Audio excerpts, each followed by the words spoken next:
Introducing firstly, fighting out of the red corner, representing Lions Den MMA, Josie Blaber.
And her opponent fighting out of the blue corner, representing Richmond MMA, Charlotte McKintyre.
Well, here we go, ladies and gentlemen. The first of 6 amateur title fights here at the Cage Warriors Academy Southeast.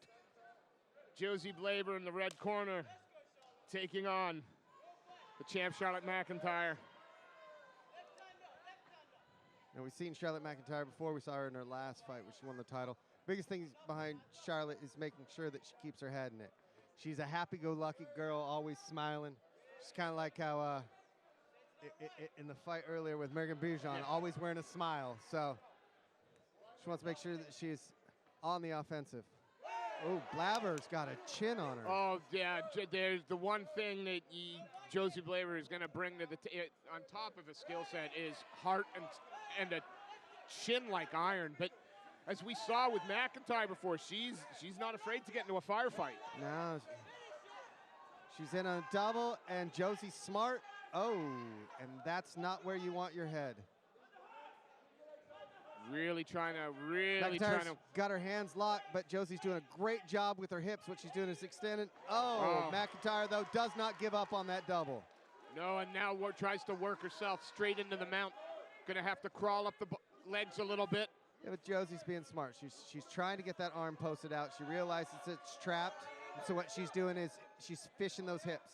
She's starting to scoot those hips so that McKintyre tries to step over. She's not going to step over in a mount. She's going to step over into half guard. A good position for McKintyre here, though.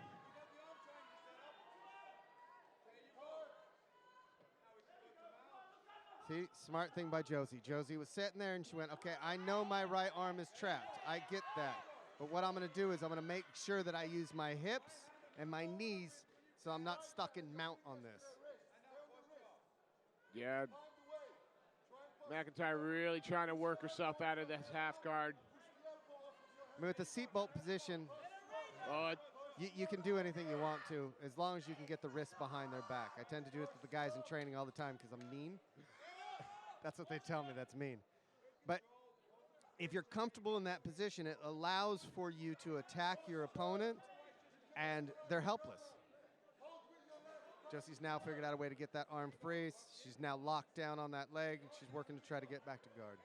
Yeah, McKintyre not rushing anything, trying to secure. Oh, crucifix the arm a little bit. See, she's in a bad position to try that crucifix, though, because that fence will not allow for her to actually be able to step over and get that weight on top to where she can land the kind of punches she wants to land.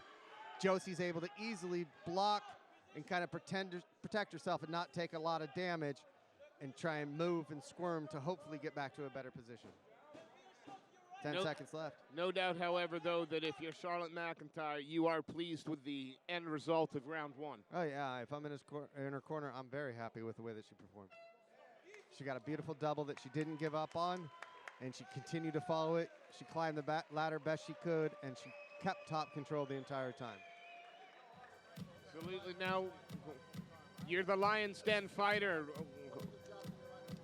My biggest thing right here is, you just need to let Josie know this one. She's going to come after this takedown again because she doesn't want to stand with you. So what I want you to do is, let's throw those punches, and then if something happens, i.e. you start to feel like, okay, I'm a little bit overexposed, throw that uppercut. What that's going to allow is two things. McKintyre's either going to get hit by it, going to clean her clock, or it's going to make her question taking that shot again. If I'm McKintyre, I need to set that shot up. I might go with leg kicks, bring her in, kind of close that distance, and then throw some nice, crisp 1-2 just to get the hands up and then drop and take it down.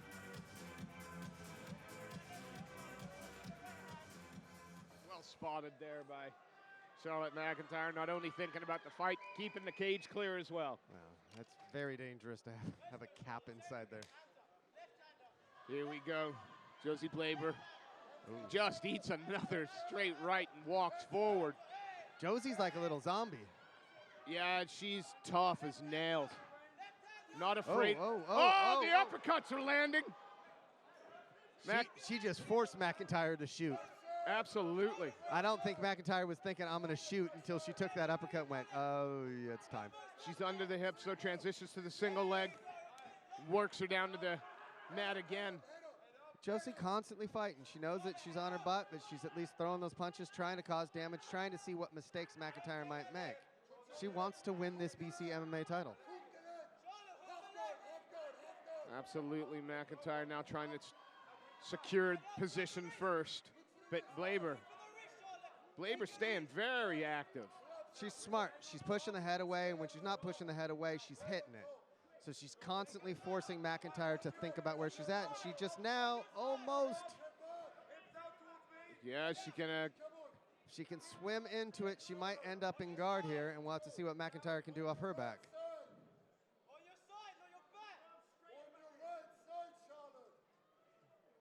McKintyre just looking to lock down.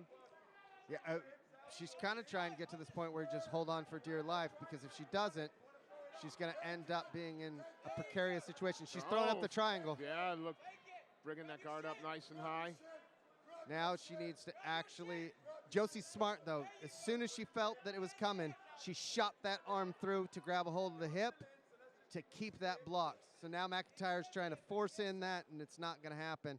She needs to start looking at a way that she can get into a position where she's not being stacked. Yeah, it looks like Josie Blaber just constantly trying to turn the corner. She's trying to slide that arm in, and the best way to be able to slide that arm in is get to that point. Oh, there it is. It was just a matter of that little bit that she needed to get in there. Now she's set, she's in guard. She can look to posture up and start raining down some punches. Yeah, right in there. Right in her own corner as well.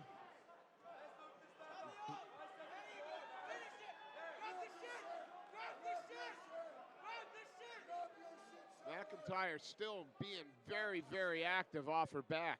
She's trying to throw up another triangle. Looks like Josie's arm's inside there, and she's trying to slide it through again. Corner just yelled out 20 seconds, so she's got to stay smart. Oh. Whoa, she pulled that arm out to throw a strike, and luckily was able to throw it back in.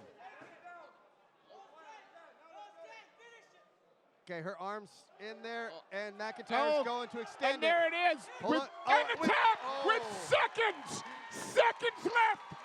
Charlotte McKintyre does it again. Wow, that was, we're talking maybe 2-3 seconds. Wow.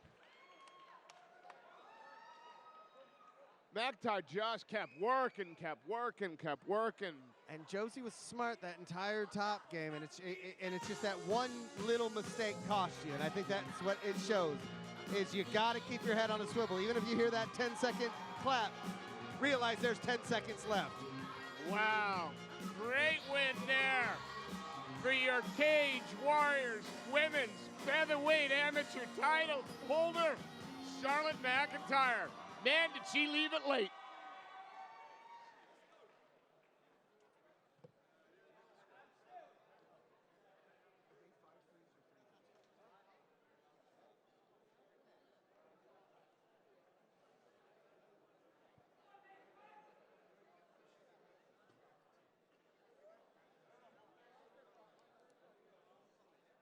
Okay, ladies and gentlemen, after 2 minutes and 58 seconds, we have a winner via armbar submission, and still your Cage Warriors Academy Southeast champion, Charlotte McIntyre.